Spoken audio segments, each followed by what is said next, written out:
governments are flipping the internet kill switch whenever the truth becomes inconvenient. Boom, they just flip that breaker. And if all your wealth, your communication, and your identity live online, then one switch controls your life. Because when the digital lights go out, only what's real remains. You know, I do not think that it was a coincidence that Bitcoin was born in January of 2009 and quantitative easing was born in March, because it was 2008 when the system died. And this is my physical representation of a Bitcoin, which, as you can clearly see, is supposed to replicate and have you feel safe that this is digital gold. Well, the argument that I hear all the time is that, well, it's outside of the system. They can't do anything about it. When in reality, across the world, governments are flipping the internet kill switch whenever the truth becomes inconvenient. Countries like Iraq, Iran, India, Sudan, Pakistan, and Ethiopia have all shut down the internet, and sometimes dozens of times, during protests, elections, and moments when people needed communication the most. So I want you to think of the internet like the power grid of information. And governments have installed a giant circuit breaker.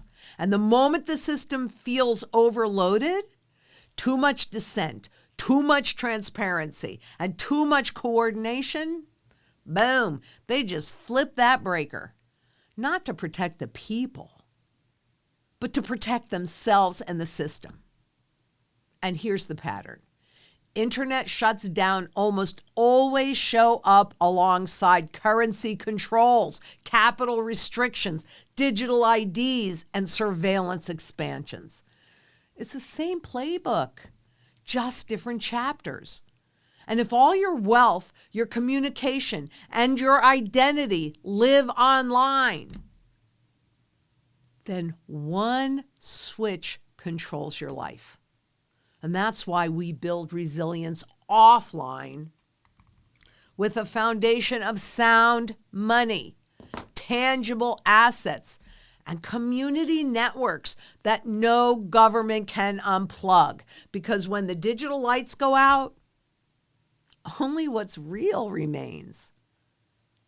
And when the internet goes down, most people think everything stops. But frankly, that's only true if your entire life is wired into the digital grid. The moment government flips that kill switch, the people who stay connected are the ones who know how to operate outside the system because they've created that network beforehand. They've prepared. Satellite phones and shortwave radios don't care what the government shuts off. Mesh networks let communities talk even when the wider world goes dark. And when digital money freezes, as it always does during a shutdown, cash, gold, silver, that's what keeps moving because they don't need permission, electricity, or connectivity. This is the real lesson of resilience that lives offline. The more dependent a society becomes on digital rails, the more power a government has when it decides to pull the plug. But the moment you step outside that system, you take that power back. This is exactly what we have to do. And not just for this, but to get sound money, redeemable gold back in the monetary system again. We have to take our power back on every single level.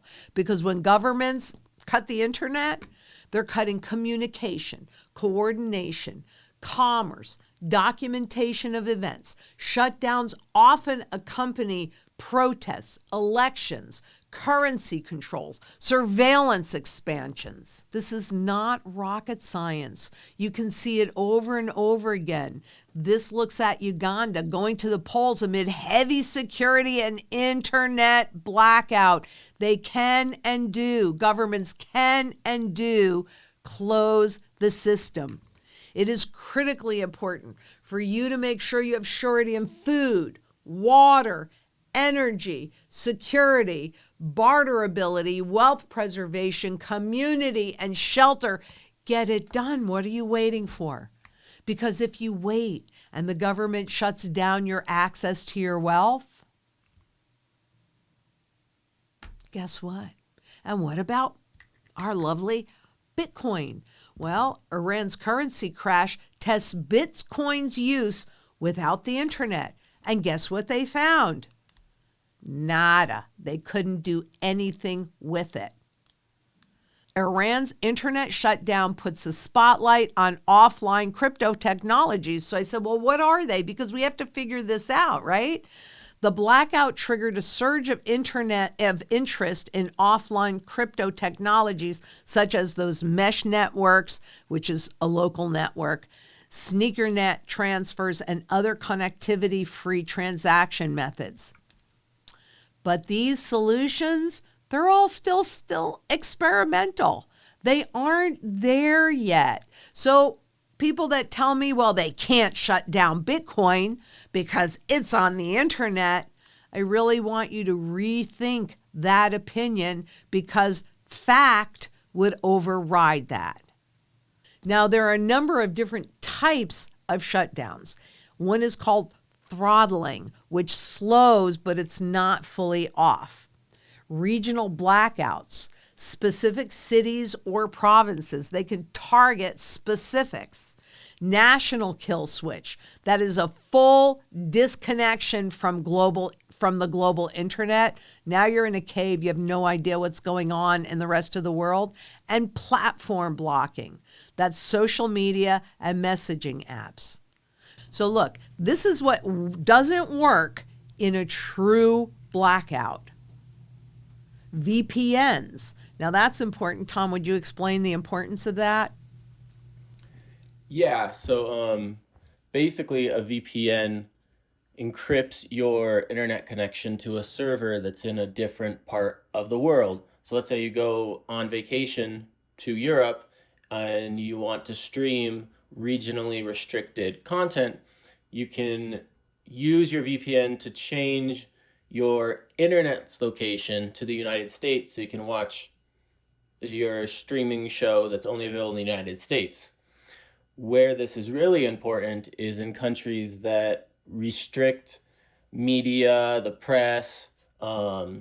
People can use a VPN to connect to the internet outside of that country, and then they're able to use the internet without their government's restrictions. Well, it doesn't work in a true blackout, so then you're lost with that. Messaging apps. And so those messaging apps would be used to communicate what's going on with maybe a protest or something like that. So they want to shut that down right away. Banking apps. So if all of your wealth is held digitally, that's why we have one layer in the beginning that is made up of cash. Even though we know that cash isn't going to hold its value, that is the most recognized form. And so in a true blackout, your banking apps would be crashed. They wouldn't be available. And also cloud-based identity systems, which India is huge on those identity systems.